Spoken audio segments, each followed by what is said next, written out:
بسم اللہ الرحمن الرحیم۔ السلام علیکم۔ وائس آف سیدہ کے ساتھ میں ہوں فائزہ عباس۔ محرم کا مہینہ حرمت کا مہینہ ہے کہ جس میں امام حسین سمیت ان کے خاندان کو 10 محرم کے دن شہید کیا گیا۔ امام حسین کی شہادت کے بعد بی بی زینب اور امام سجاد علیہ السلام نے خاندان رسول کی قیادت کی اور نہ جانے کتنی تکالیف برداشت کی۔ امام حسین کی شہادت سے لے کر یزید کے دربار تک، امام سجاد کے خطاب تک کے سفر کے بارے میں آج ہم اس ویڈیو میں جانیں گے۔ امام حسین علیہ السلام کی شہادت کے بعد شمر نے اپنے ساتھیوں کے ساتھ امام حسین کی لاش کی بے حرمتی کی۔ یزیدیوں نے بیبیوں کے خیموں کو آگ لگائی۔ بی بی زینب نے ان کو روکا کہ ہمارے خیموں میں داخل ہونے کی کوشش نہ کرنا۔ بی بی زینب سب بچوں اور عورتوں کو لے کر ایک طرف ہو گئیں اور یزیدیوں نے سب خیموں کو آگ لگا دی، لیکن ظلم یہاں ختم نہیں ہوا۔ بی بی زینب پر کیا گیا ظلم اور ان کا صبر ایک تاریخ رقم کرتا ہے۔ اسی کے بعد تمام بیبیوں کو امام سجاد کے ہمراہ زنجیروں میں جکڑ کر کوفے کی طرف روانہ کیا گیا اور بہادر باپ کی بیٹی کوفے کی طرف روانہ ہو گئی۔ 72 سر نیزوں پر بلند کر کے کوفے کی طرف بھیجے گئے۔ بس ان بیبیوں کا کوئی سہارا نہ تھا، وہ بے آسرا، بے پردہ زنجیروں میں جکڑی ہوئی بے بس تھیں۔ تمام سفر بی بی سکینہ اپنے چچا اور اپنے بابا کو یاد کرتی رہیں کہ کیسے ان کے پانی مانگنے پر ان کے چچا عباس پانی لینے گئے اور شہید ہو گئے۔ بی بی زینب ان کو اور باقی تمام بیبیوں کو حوصلہ دیتی رہیں۔ کوفے کی طرف جاتے ہوئے قافلہ اہل رسول کیسی کیسی مصیبتوں اور تکالیف کا سامنا کرنا پڑا انہیں، ایک انسان تو فقط اس بارے میں سوچ ہی سکتا ہے۔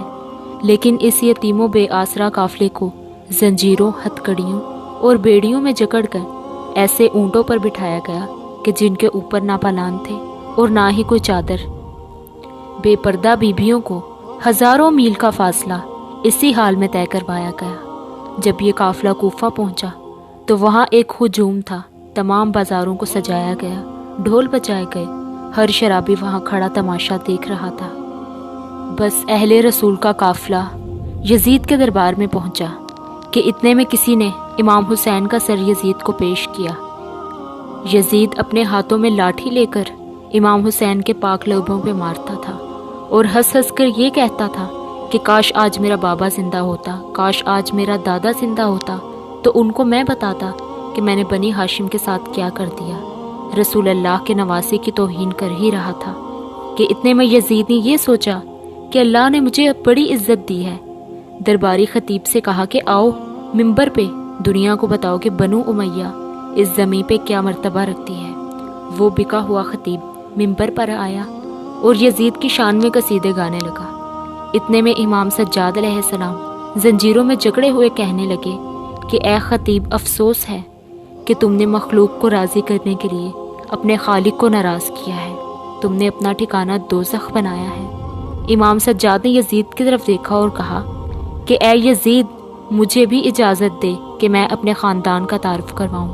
لوگوں نے کہا کہ یزید، یہ ایک بیمار قیدی جو اپنی بیٹیوں اور بہنوں کے ساتھ رسوا کھڑا ہے، یہ تمہارے ساتھ کیا کرے گا؟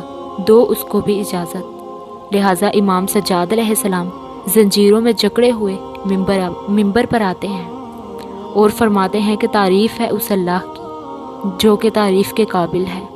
اے لوگو، اللہ نے ہمیں 6 چیزیں عطا فرمائیں اور 7 چیزوں سے ہمیں برتری حاصل ہے، اور وہ 6 چیزیں علم و حکمت، حلم و بردباری، جود و سخا، فصاحت و بلاغت، شجاعت و بہادری، اور مومنین کے دلوں میں محبت و مودت۔ اور ہماری 7 فضیلتیں یہ ہیں کہ اللہ کا رسول حضرت محمد مصطفیٰ صلی اللہ علیہ وآلہ وسلم ہم میں سے ہیں، اور امت کے صدیق و جوان مرد علی و جعفر ہم میں سے ہیں۔ روز محشر اللہ نے یہ اعزاز ہمارے خاندان کو بخشا ہے کہ جب تک علی حوض کوثر کا جام نہ پلائیں کوئی بھی جنت میں داخل نہ ہوگا۔ رسول اللہ کے شیر حمزہ بن عبد المطلب ہم میں سے ہیں۔ رسول اللہ کی اولاد کہ جن کو اللہ نے جنت کا سردار بنایا وہ حسن و حسین ہم میں سے ہیں۔ اللہ نے جس عورت کو تمام عورتوں کی سردار بنایا وہ رسول اللہ کی بیٹی فاطمہ زہرا ہم میں سے ہیں، اور جو آخری حجت زمانے پر قائم ہوگی وہ مہدی ہم میں سے ہیں۔ اے لوگو، جو مجھے جانتا ہے اور جو نہیں جانتا اس کو میں اپنا حسب و نسب بتاتا ہوں۔ میں مکہ و منا کا فرزند ہوں، میں زمزم و صفا کا فرزند ہوں، میں اس کا فرزند ہوں کہ جس نے اپنی ابا سے حجر اسود اٹھایا اور خانہ کعبہ کی دیوار پر لگایا۔ میں اس کا فرزند ہوں کہ جس کو اللہ نے معراج پر بلایا۔ اے لوگو، میں اس محمد کا فرزند ہوں کہ جس کو اللہ نے تمام نبیوں پہ فضیلت و شرف بخشا۔ میں اس کا فرزند ہوں کہ جس پہ اللہ اور اس کے فرشتے درود بھیجتے ہیں۔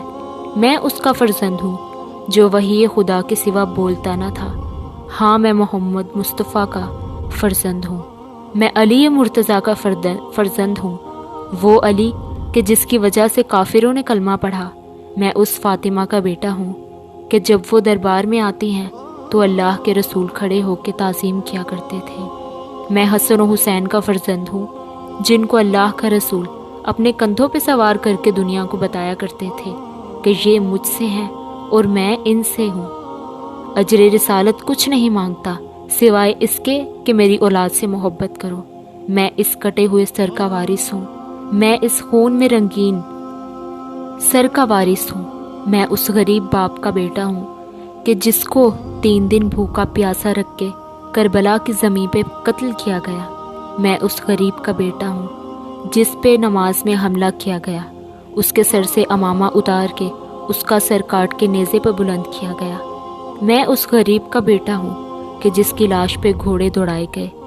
میں ان رسول اللہ کی بیٹیوں کا وارث ہوں جن کو قیدی بنا کے تمہارے ساتھ لایا گیا۔ لوگ رونے لگے، اپنا سر پیٹنے لگے کہ یہ کیا ہو گیا، یہ کب ظلم ہو گیا۔ یزید نے دیکھا کہ کہیں بغاوت نہ ہو جائے، اپنے وزیر سے کہنے لگا کہ جاؤ فوراً اذان دو۔ اتنے میں مؤذن نے اذان دی۔ جیسے ہی اللہ اکبر کی صدا بلند ہوئی، امام سجاد نے کہا، اللہ سے بڑھ کر کوئی چیز بزرگ و برتر نہیں۔ اذان دینے والے نے جب اشہد ان لا الہ الا اللہ کہا تو امام سجاد علیہ السلام نے رو کے کہا کہ بے شک اللہ کے سوا کوئی خدا نہیں، اور اس کی گواہی ہم نے خون سے دی ہے۔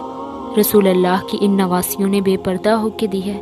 اتنے میں اذان دینے والے نے اشہد ان محمد رسول اللہ کہا۔ امام سجاد نے یزید کی طرف دیکھا اور کہا کہ اے یزید، بتا یہ محمد ہمارا جد ہے یا تمہارا جد ہے؟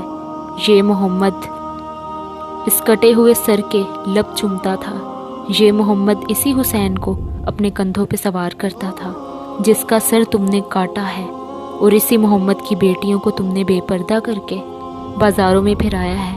اسی محمد کا خون میری رگوں میں بہتا ہے۔ بس لوگوں نے دیکھا کہ یہ سب کیا ہو گیا۔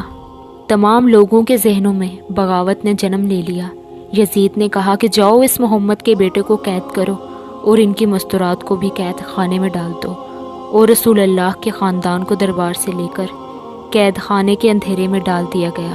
اور اس امام سجاد کے خطبے کا یہ اثر ہوا کہ انسان اس دن سے لے کر آج تک ہر ایک انسان اس ظالم یزید پہ لعنت کرتا ہے اور اس مظلوم حسین سے پیار کرتا ہے۔